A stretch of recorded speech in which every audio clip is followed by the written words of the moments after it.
Uh, I'm from South India. Telangana South is India. my state. Yeah. Oh, okay. All right. And how do you pronounce your first name? Is it Sai? Yeah, Sai. Okay, good. Well, it's nice to meet you. I'm Dr. LaFleur. Hi. Thanks for accepting my request and accepting to be on my show.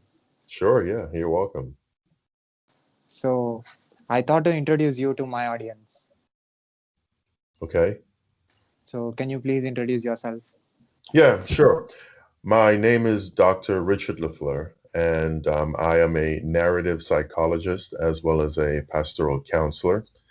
And I teach at a university here in Atlanta, Georgia. Psychology is my field. It's what I do. And I also do counseling, spiritual counseling, as part of my job as well. So typically, I'm either in the classroom or online teaching or counseling. And I also do research. So research is a big part of what I do. What is narrative psychology? Before telling about that, where are you from? I am from Atlanta, Georgia. Awesome. So, what is narrative psychology? So narrative psychology is it's a branch of psychology that deals with the human condition. And as a narrative psychologist, I study the stories of people's lives. I study the stories that creates our reality. I study stories as they are part of our identity. And I also study the narratives that we are a part of that helps bring meaning to our lives as well. Okay. So, you're a doctor. Yes, I'm a psychologist. Yes. I have a PhD in psychology. Wow. So, narrative psychology. So, uh, what is it means? Can you elaborate? Yeah, yeah, sure. So, we all go through life and we have these different stages of development that we go through from childhood all the way to adulthood. And as we go through life, the stories of our lives, they change. In other words, the way we grow up as children, it's different to how we are as adults. So the things that we do as children, the the the way we create the narratives of who we are might be different and should be different as time goes on and as they change as we get older. So when I was a child, I thought like a child, right? So and in kid stage, all I wanted to do was play with my friends and hang out and just have fun. But as I got older, those narratives began to change. The way my life unfolded and the way our lives unfold, it changes over time. And we take on different narratives, we take on different stories.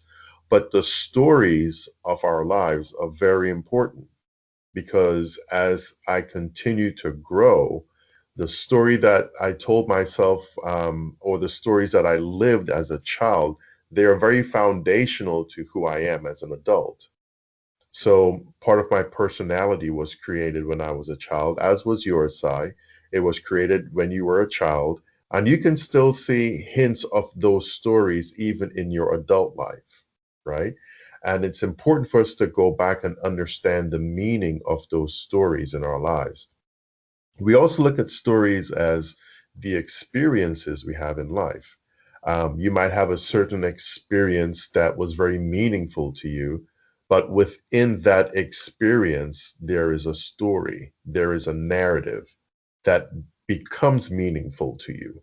And as time goes on, you carry that meaning with you throughout life. So I study the stories of our lives at different stages and how we use those stories to create our reality as well as our identity. Does that make sense? Understood you. So, narration. Who is narrating and who is narrated?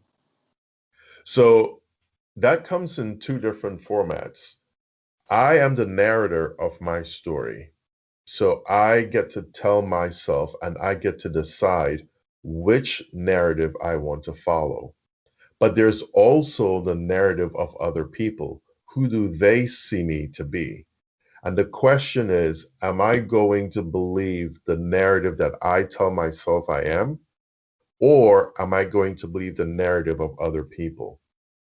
And as you know, it's important for us to incorporate the narratives of other people in our lives, but the way other people see us is not necessarily the way we should live our lives. So I have my own story, I have my destiny, I have my purpose that I am trying to live. But it's important for me to take into consideration how others might see me. So, for instance, I might see things from a very specific perspective, but when my parents are around, they may give me a perspective that I cannot see. Or someone who I trust around me, a friend or a family member, someone that I trust may say, but you know, there might be a different way to take a look at the way you are seeing things. It's important to take those narratives on and let them be a part of your story.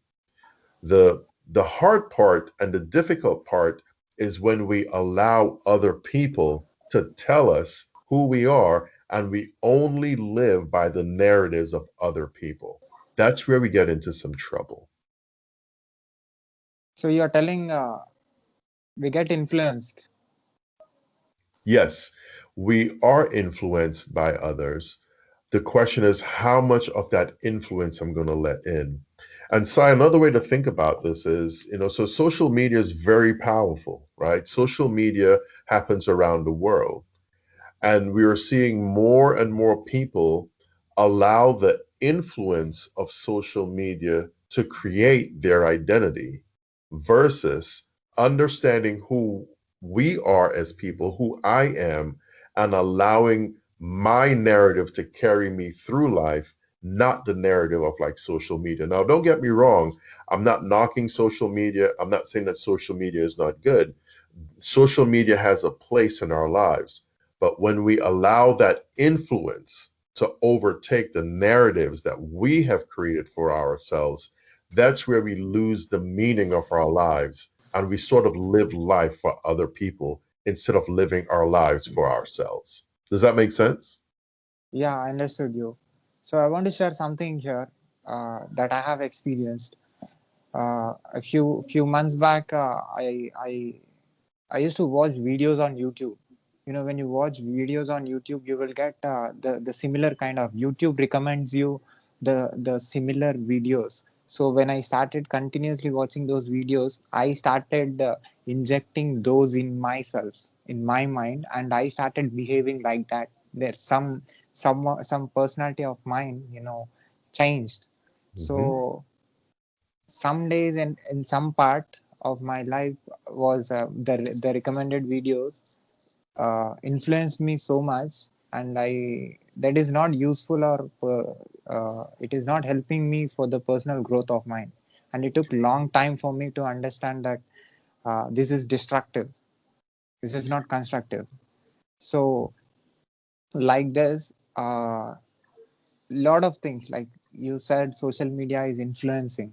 So I then decided to be in my control and delete all the browsing history in my YouTube browser everywhere. Then I controlled.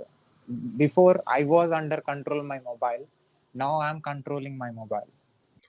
Very good. So that's a very good example of how another narrative sort of overwrote the narrative that you had of yourself. And the influence of that narrative began to take hold of who you are as a person, and it shifted the way you thought and it shifted the way you behaved. So the narrative is a very important part of our lives. Another way to think about this, Sai, is so we're in the middle of a pandemic, right? And a lot of people are fearful of the pandemic and what has happened. And unfortunately, many people have suffered because of the pandemic.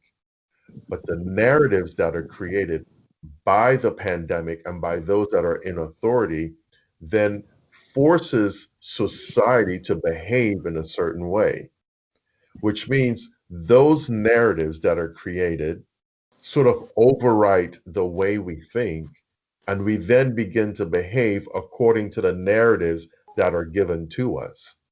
Now, it doesn't matter whether people believe COVID 19 is real or not. That is irrelevant. The fact is, the narratives are now here. And the narratives that are being told, then we respond to those narratives and we take on that behavior. And that's how we begin to shift as a society. So, as a conscious person like me or like you, who puts the senses and observes things very intensely to understand things, is it possible for this kind of people uh, to get influenced to things good or bad very fastly? To I mean the narratives very fastly, because I don't know which one is good and which one is bad for me. Well, it's a very good question, and you use a term that's very important to people who are very aware, right? So when you are very aware of your surroundings and your environment, you become very cautious of the narratives that you let in. In other words, in order for you to stand and be the person that you are, you should be grounded in your beliefs and your values. When you are grounded in your beliefs and your values, then your narratives that you tell yourself, where your power, your strength, where your destiny comes from, is grounded also in those beliefs and those values. So as we bring information on, if that information is contrary to our belief system or our value system, then we know we have to filter through our moral code whether or not I want that narrative to be a part of who I am. So, as you were saying, like for instance, with social media, and I don't mean to pick on social media, but it's very powerful. If I continue to watch a certain type of video or read a certain type of comment over and over that is contrary to my belief system, then I am ignoring my beliefs and my values. I'm ignoring the very core of my narrative. But if I allow my narrative to stand up with my beliefs and my values, then I can say, no, that is contrary to who I am as a person. I can say, no, that does not match my value system, so I'm not going to bring it on board. Because it's important to understand that the narratives that we carry within ourselves, they don't only reside in our conscious awareness, they also reside in our subconscious. And in our subconscious, we don't have the ability to really say whether it's right or wrong. Our subconscious just absorbs information. Our subconscious is sort of like the farmer and the garden. When the farmer plants a seed in the ground, the seed is going to grow, whatever that seed is. The seed is not going to say this is good ground or this is bad ground. The seed is not going to say I need more fertilizer or less fertilizer. The seed is just going to grow given its conditions. It's the same for our subconscious. But when our conscious awareness kicks in, we get to logically decide whether or not that information I'm bringing in matches the value system I have now put into my subconscious. That's really the core of who I am. I hope that makes sense, Sai. Yeah. So in your study, in your observation, so what are the narratives that attracted you, that made you think for a long time?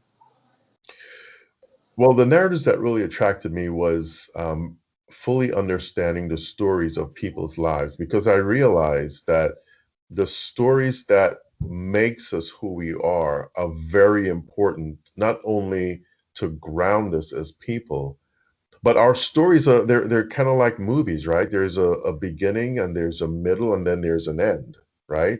Um, And we are the creators of those stories. So when I go back to the stories of my life, I realize that there are stories in my life that really ground me as a person.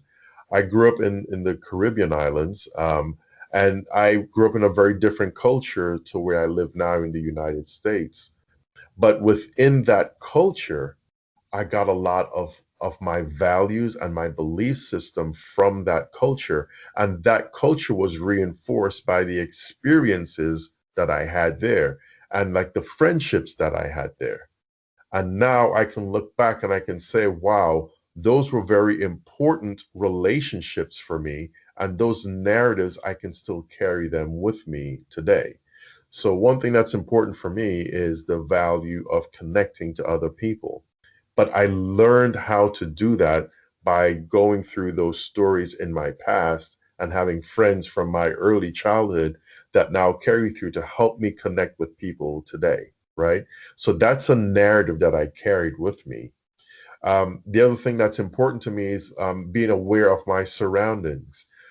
In my environment, there are narratives that are continuously going on, narratives from the signs that I read, narratives from the place that I live, narratives from the conversations that I have. Sitting at a coffee shop, there's a narrative that's being created there with whomever I'm sitting at that coffee shop with. So I realize that the power of these narratives, they carry us through life. It's kind of like the narratives become the undergirth, the wind that carries us through life and takes us from relationship to relationship, because every relationship is different and every relationship carries its own narrative.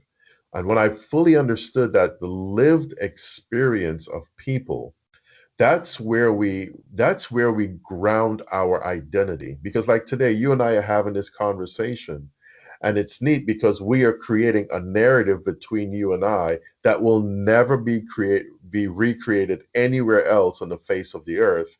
This moment, it's important for you and for me because we are creating a narrative together in this moment.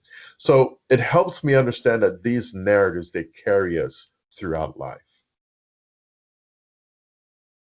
I think it is impossible for you to get influenced because you understand the narratives. You don't get you don't accept the narratives that easily. As a Right. person who is concentrating and who is studying uh, the narrative psychology. hmm and there are lots of thinkers that come alongside, shaping my identity as well. There are people like Dr. Mark Freeman, who wrote the text Hindsight, that talks about the power of narratives. Dr. Bill Randall, actually, I have his book here. He talks about the narrative complexity of ordinary life. These thinkers help me understand like the power of the narratives. And although sometimes life can be very complex, when we stop and we think about the stories. And stories are very important, Sai. I think for many people, they sort of either ignore or they don't give value to the stories of our lives. Think about when you're hanging out with a friend, right? More than likely, you're talking about something that's going on in life or an experience that you had. And it's based on that experience and that moment that you're connecting to your friend or to a stranger, right? And it's because the stories that are being told, we connect with parts of each other's stories. And that's what creates the network of human connectivity. When we can say, oh, yeah, that I remember that, or that happened to me as well, or, oh, wow, you are experiencing the same thing. You and I, we can sit here and we can talk about how devastating this pandemic can be, because either we know someone or we've heard of someone who've had a really difficult time with it. That allows us to connect on an emotional level as well as a cognitive level. So stories are very important, and although it's for me, I know how to reject certain narratives. I also know how to embrace the ones that I don't really enjoy listening to or the ones I don't want to bring on board. I know how to objectively look at it because that narrative is somebody else's story. So the experiences of the person is the narratives of the person. Yeah, the experiences of people, they are also part of our narrative. So whatever experience you have, well, you and I, we're sharing an experience today. This becomes part of our narrative because you can go back and say, yeah, a couple of weeks ago, I had a conversation with this guy in Atlanta, Georgia. That becomes part of your story. What are positive and negative narratives? A positive a positive narrative will be one that is more likely going to encourage you or uplift you or maybe help you out of a difficult time. A negative narrative is one where someone is having a tough time coming out or a tough time of seeing the positive part of life. So, someone who's experiencing something as devastating as depression or anxiety, they may have negative narratives in your life, which then affects your self-esteem and your self-worth. So, a negative narrative might sound like something like I'm not good enough, or I can't do that, or I can't make things happen in my life, or why are bad things always happening to me? Those would be examples of negative narratives. A positive narrative would be, I can accomplish that. Although things might be challenging, I can see my way through it and I will push my way through it. That's creating a positive narrative to get through a tough time. And it's not always easy to do. I'm not saying that all you have to do is just say these things to yourself, but it's important. It's very important to learn how to create positive narratives because when things get tough, we get to rely on those positive narratives to help bring us through difficult times in life. So people who are getting success and able to do what they wanted, can I say they are accepting all the positive narratives and rejecting the negative narratives and taking the narratives which helps them in moving forward and doing the things which works for them? I think we can say that with the caveat that there are other factors happening around them to help push them in that direction. Because even sometimes while you're going through maybe a positive time in life where you accept the positive and you try to reject the negative, sometimes it's very difficult to overcome the negative, and the negative still has to be a part of the process. And that's where you find a support system. So if you're having a tough time, it's important to know that you have a support system that you can go to, that you can lean on, that can help push you and help propel you out of the negativity into the positive. But the more we can be positive and the more we can encourage others, the more we can be a support system and help create a positive narrative, the more we can move in that direction as a society, as culture, as people. So constructive and destructive narratives. Mhm. Can you explain? Yeah, so a constructive and a destructive will be along the same lines of positive and negative. But when we talk about constructive narratives, it's the way I construct the narrative of my life. So in a constructive narrative, I can go back and look at experiences. I can do like a life review and look at the experiences I have had in my life. I can even look at the difficult times of my life and see the things that I did to help come through that difficult time. And by going back and looking at those difficult moments and the tools that were used or whatever was used to help me come through that difficult time, I can use to construct a way to have a more positive narrative in my life. A destructive narrative will be one where self-worth and self-esteem is really at the bottom of the barrel, and all you do is construct a narrative that cannot help you climb out of the negative space that you're in. So again, a negative or a deconstructive narrative is one where you constantly tear yourself down, or a deconstructive narrative is where you tear others down as well.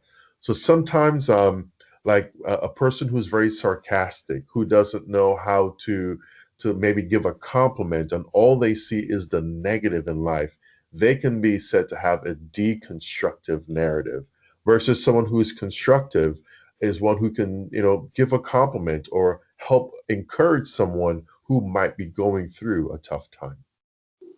Is there any particular narrative from your clients and the people who comes to you that made you think that you never heard this narrative before? Oh yeah. When I first came into the narrative, it was through the work of actually here in Atlanta, Mercer University, and Dr. Bill Randall, whose text I just referenced, the narrative complexity of ordinary life.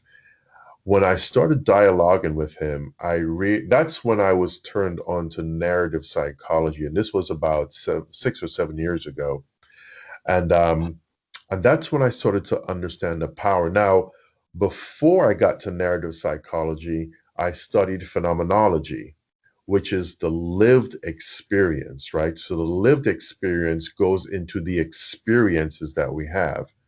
But narrative psychology goes into the stories of our lives. Not only am I interested in studying the lived experience, I want to know the details of the stories. And this work came about when I wrote my dissertation about veterans who were coming back from war and they were experiencing high numbers of PTSD and suicide. And I realized that there was more to their story than just a diagnosis. There were parts of their stories, their lived experiences, that they could not tell to others. And when I figured out that within those stories that they could not tell to others, that's where the key to unlocking the pain and the suffering that they were dealing with. That's when I was turned on to the narratives of our lives and put those two together, phenomenology and narrative psychology, put those two together to really understand how powerful those narratives can be. Your job is to just understand the narrative psychology of the human beings, or the living things and non-living things. All the things are there around us. Well, it's they're connected, but they're separate, right? So we are living beings, we are conscious, we think, and we have the ability to reason and make decisions versus non-living things. They exist, but they have meaning because the non-living things are meaningful in our lives. So, you might look at something that's just considered an object. Well, that object might have a place in my life that's part of my narrative. So there is a connection, an interconnectedness between the living and the non-living things that helps create and sort of script our narratives. So although they might be separate, they are connected. So everybody is uh, are the narrators of their own lives. Yeah, you are the director of your narrative.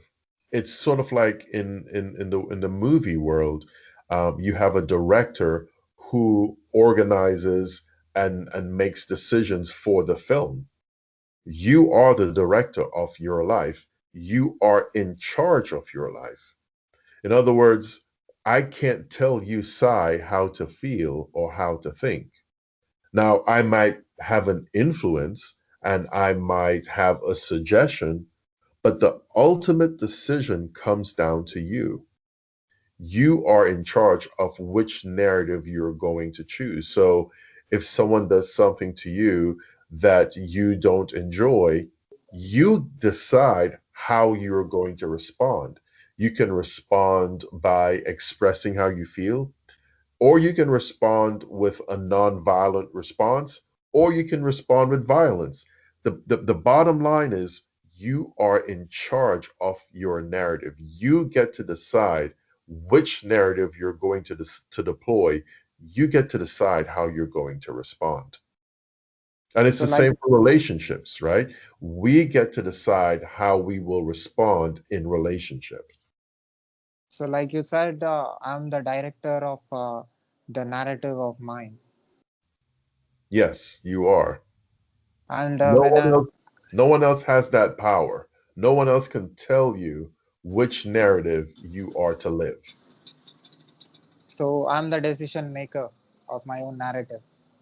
You are the decision maker of your narrative. And again, you might have an influence. And I want to go back to your earlier example, right?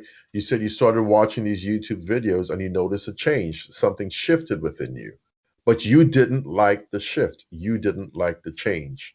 And what you did was you said, no more, I'm going to delete those because I don't like the influence they're having in my life. And you decided, I want my life to go in a different direction. So you were not only the director, you were also the decision maker, and you decided to do things differently. So, yes, you are in charge of directing, and you are also in charge of making the decision. So I have these buttons, forward, backward, and pause button of my narrative. Yeah, you can choose to advance your narrative, or you can choose to pause, or you can go backwards. And there's nothing wrong. Let me speak about all three. First of all, there's nothing wrong with going backwards. Sometimes going backwards gives us a chance to reflect on our narratives. It gives us a chance to reflect on our lives. That's what we call contemplation. And sometimes we have to stop, slow things down, and reflect on what has happened and the power and the meaning of what has happened in our lives. But then we can also pause it, where right now I might need to stay where I am because there are some things I might be learning about myself. Growth and development is not always about pushing forward. Sometimes I have to stop and really understand what's going on in my life. Sometimes I have to stop and understand the experiences that are going on around me and that are happening to me. And then there are times that I get to push the forward button or the fast forward button or the play button so I can then advance to the next level. But if I don't know where I was and then where I am, I can't really move forward with another narrative. So it's important to reflect. It's important to stop and contemplate where I am. And then it's important to then move forward to the next thing. Is that possible for me to be the successful director of my narrative if I'm living around people, if I'm living around the things? Say that question one more time, Sai. Is that possible for me to be a successful narrative, successful director of my narrative all the time if I'm living around things? Um, yeah, because well, yes and no, Sai. The environment is very important. And sometimes the environment can have a negative effect on how we think. So Okay. sometimes if we are in an environment where we can't grow or we can't prosper, or an environment that is constantly negative, it's difficult to be fully in charge of your narrative. However, you are still in charge of your narrative. So sometimes we may need to change the environment. We may need to change the things that are around us to help move us from just being in that constant state of staleness, or that constant state of being burned out or being tired, to move us to another state where we can then begin to change. So the environment is important. And that's why I said there is a connection between objects, the environment, and who we are. Very strong connection. But in even in that environment, I am still in charge of my narrative. But remember, the influence, the external influence could be so powerful that if I am not sure of who I am, if my narrative is sort of weak, if I am in a very low self-esteem mode, then the influence of the other can have a powerful effect on me. So think about it from a relationship perspective, right? If you're in a relationship and you're not sure who you are, or you're not sure why you're in this relationship, and you have someone who is more dominant in the relationship, well, the influence of that person will then overtake who you are, and the only thing you're going to be able to do is do whatever that person tells you to do, because your narrative, your belief, your value system is not strong enough to overcome that person. It's the same for the environment. Sometimes we have to change the environment so that our narratives can also change. Is it possible to have? Is that possible for two human beings to have the same narratives? Um, I think I think we can have closely aligned narratives, but I think for us to have the exact same narrative, that might be a bit of a challenge, because two people coming together, unless you were, raised in the same house, the same community, all the same friends, if everything were the same, you might have a more closely aligned narrative. But everyone is created differently, and everyone is created unique, and the way we think about life is also very unique. So we might have closely aligned narratives, but as far as having the same narrative, not that it's impossible, but I think that will be a very small number of people who will have the very same narratives. Actually, I saw a show the other day. It's called, I think, Extreme Sisters or something. And I saw a twin sister on there, and they were exactly alike. They thought alike. Everything they did was just alike. So I'm not saying that there are not people who are like that, but it's highly unlikely that that would be the norm. That would be more sort of an anomaly versus people who are, just going through life. How many narratives have you observed in your life? Oh my word. That's a good question. A lot. I have observed a lot of narratives. As a researcher, I'm always talking with people. I'm always exploring narratives. A lot. I can't even put a number to it. There are a lot. So, what is a narrative that you cannot forget? Oh, one that I cannot forget. I would have to say one of the most important narratives in my life was the day I brought my firstborn son home. And when we came home from the hospital with him, I remember I sat him on the island in the kitchen, and I just looked at him and I'm like, wow, I'm a dad now. And that narrative has just stuck with me about what it meant to be a dad, because in that moment,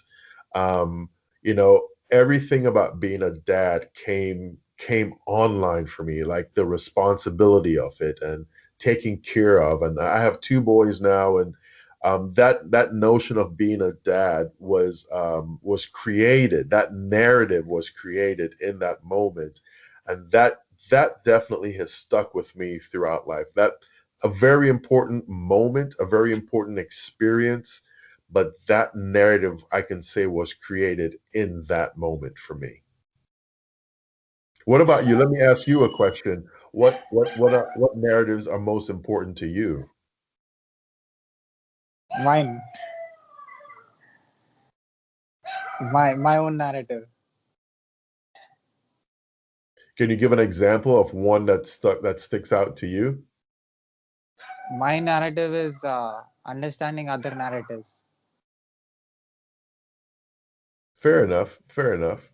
That is my job. That is what I'm doing on YouTube, taking interviews of people Uh, who are into different professions, and who are everybody is saying their own narrative, and I'm being listener and listening to their narratives, and commenting nothing and listening to them, and mm, trying to understand them from their perspective. And it's a good thing that I don't know that it is a narrative of that particular person. So mm. after talking with you, I came to know that there is a concept like this. Ah, good. So this has helped you today, I hope. Yeah, it's not only me, my audience also. Good, good. So so you understand, you know, you understand only the human uh, narrative, the human psychology, human narrative psychology, or the social narrative psychology, or the world narrative psychology, or what do you observe? What is your main focus?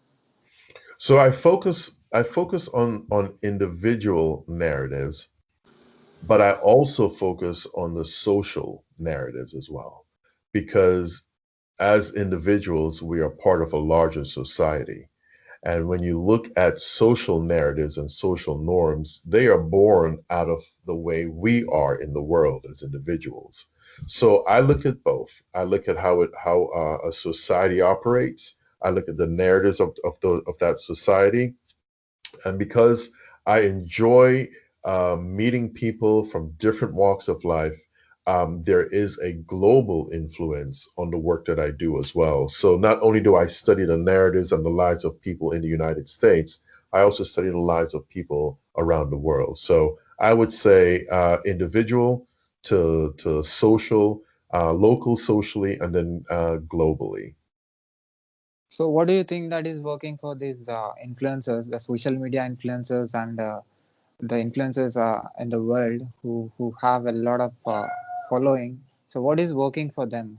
Are they able to narrate, and their narration is connective to a lot of minds in the world, or what is working for them to become an influencer and make other uh, directors of their own narratives can are connecting to this person's narrative?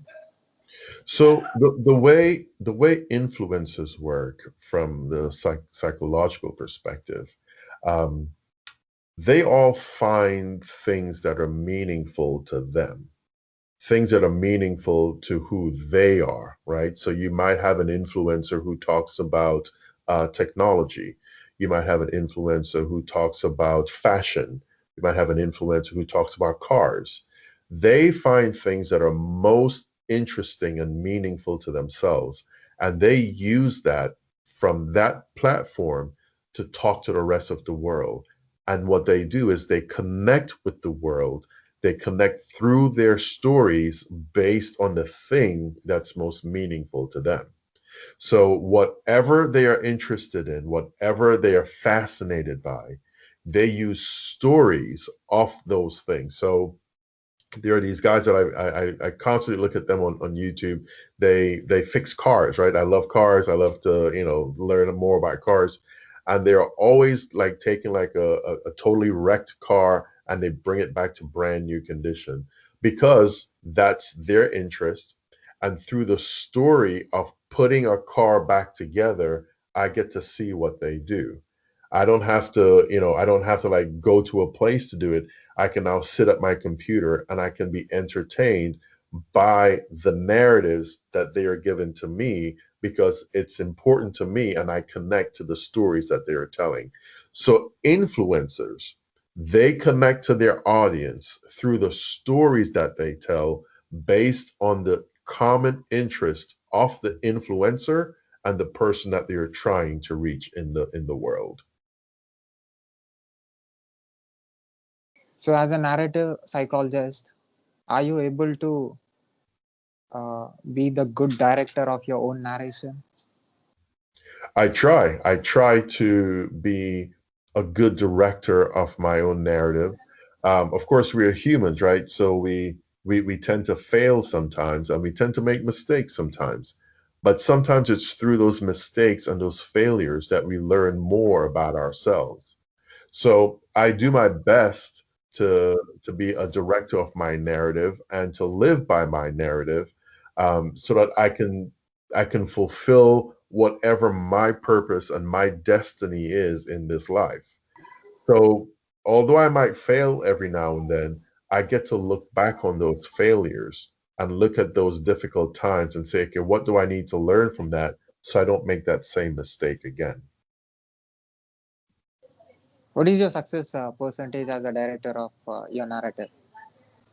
I think the success shows in the person's level of confidence It also, the success shows like whatever field or discipline or whatever vocation or calling they have, they are excelling at that thing. um, and they feel comfortable and they are happy with what they're doing. When I think about being the director of my narrative, as long as I am happy doing what I'm doing and I feel fulfilled in doing what I'm doing, as well as it's meaningful to me, for me, that's success. Success doesn't always have to mean a monetary success. It doesn't always have to mean I make a lot of money. But as long as I am happy and I am fulfilled and I feel as though my life is meaningful and I add meaning to the world, then that's someone who is being successful at directing their narrative. Do you believe that you will reach to a day, on that day you will be successful 100% as a director of your narrative? I think it's a constant evolution. I think because the world is always changing, I think because things are always evolving around us, that our narratives will be a constant evolution of who we are. And it's a constant change within the self. So there are times I have to adjust my narrative to go along with the things I'm trying to accomplish, right? So I don't think I will get to that day where I'm like, yes, I'm 100% successful, and yes, I've accomplished everything, because for me, I want my narrative to always be relevant to wherever I am, whoever I'm talking with. But my happiness, if I'm whatever I'm doing, as long as I am happy and I'm fulfilled, then for me, that's the success. What I understood is human beings are adaptive. They can adapt to anything. Yeah, we can adapt to many situations, and we are very adaptive and very resilient people. Um, but that resiliency comes from the narratives that we create, the way we direct our narratives, the way we take the stories of our lives and use them. Those are the things that helps us become more resilient, and that's what allows us to adapt to different situations. The direction of the narrative of the rulers have changed because of COVID. So now COVID is narrating. Correct. And it seems as though COVID is telling us how we should and ought to live our lives. And in some ways it is, right? So now we're required to wear a mask. You got to sanitize your hands more often. We have to socially distance because of COVID. But even though we're doing those things because of a virus, I still have to decide whether or not I want to follow that so that I can either remain safe or not. That's my decision, right? So if I choose to not wear a mask or I choose to not socially distance, then I'm saying I don't really care about COVID or those around me. That's where I get to direct that part of my life.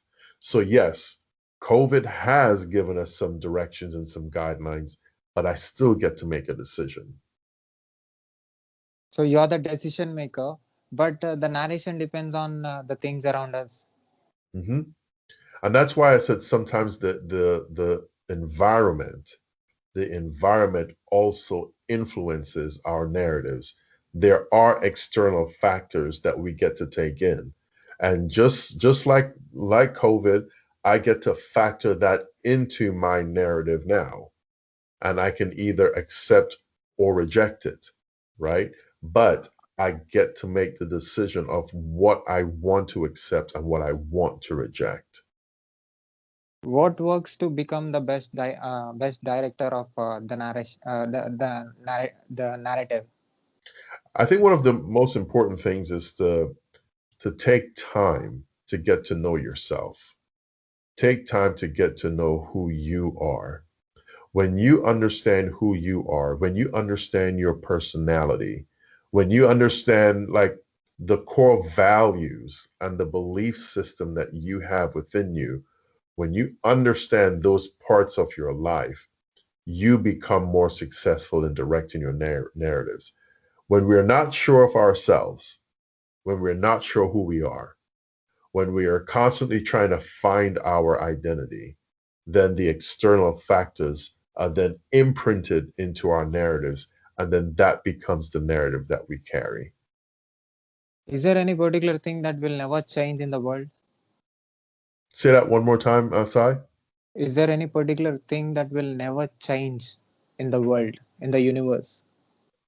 I think the universe is constantly changing. I think, I mean, when we look at even inanimate objects, the environment has an influence on it. So I think the world is a place of constant change, which means we are always going to change. The things that I think that may not change is like maybe our belief system, which that is subject to change too. But you know, what I believe and how I believe, it's probably the one of the last things that would change depending on, what's going on in my life. But when we are settled in our belief system, that becomes our constant. So change is constant. Change is constant. Change is always happening. Nothing stays the same. Every day is a new day. And once that day is gone, that day is now history. So whatever comes tomorrow is a new day, and we will never recreate the day that's gone. So change is always constant. So belief systems have no meaning then. They do have meaning because within the belief system, it allows me to connect to whatever my higher power is. It allows me to connect to what I want to hold on to. And we all have a belief system, whether whatever the belief system is, whether it's God, it's Allah, it's Vishnu, it's whatever that belief system is, we all have a belief system because we're not just skin and bones, right? There's a part of us that has a spiritual component to who we are. And it's within the spiritual component our belief system exists. So our belief system allows us to be grounded, and our belief system allows us to then have a moral code with which we can judge whatever is right or wrong for us, not for anyone else, but for us. Do you provide this service, narrative psychology, as a psychologist? Do you provide this service online? People connect with you online and shares their narrative. And Yeah, they can act just like you found me on what is it, Twitter. I have a link tree. They can access my information online as well. can they book appointment of yours? Can they approach you? Yeah. Oh yeah, they sure can. And I'll be happy to send you the link to the link tree so that they have a way of getting a hold of me. I'll put the link in the description of this video. People who find the video on YouTube, they'll find the link. Okay, that sounds good. Thank you very much, sir, for giving me your valuable time and telling about the narrative. Thank you. It Uh, was nice. It was nice meeting you, Sai, and hopefully our paths will cross again. yeah. So what do you say? Have you seen any videos of mine? Me talking with a lot of people on YouTube from different parts of the world on who are into different professions. Have you seen any videos? Yeah, On I looked at a couple. I really quick this morning because this was the first time I've heard of you, but I'm going to go back and look at some more videos as well. So I did 400 plus videos. I have podcast and YouTube channel where I did 400 plus different professionals who are working in different professional professions and who set their narratives. Wow. Well, that's very commendable. So I definitely encourage you to keep doing what you're doing. You're doing a good service. So thank you. So what do you say as a narrative psychologist? What do you say about me talking with knowing other narratives? Well, I think for one, it's important work, but I also think that you're gaining such a perspective on people's lives that I think it's important for you to, as you listen to all these different narratives and these different stories, the question is, how will it affect you, and how will you take away like the meaningful parts of it and apply it to your lives? Because these are now all parts of your narrative now.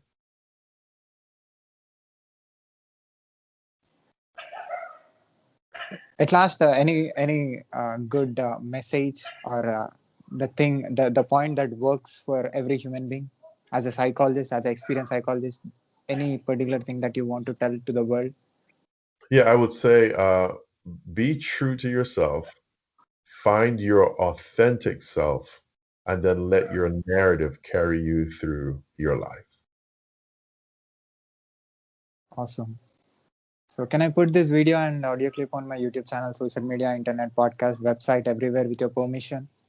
Yeah, you can, and I'll send you the link tree links. You can put it into the description as well. Yeah, I'll let you know once it is uploaded. Okay. Thank you, sir. Keep going and keep collecting narratives. All right. Thank you. Have a good night, Sai. Take care. Bye. All right.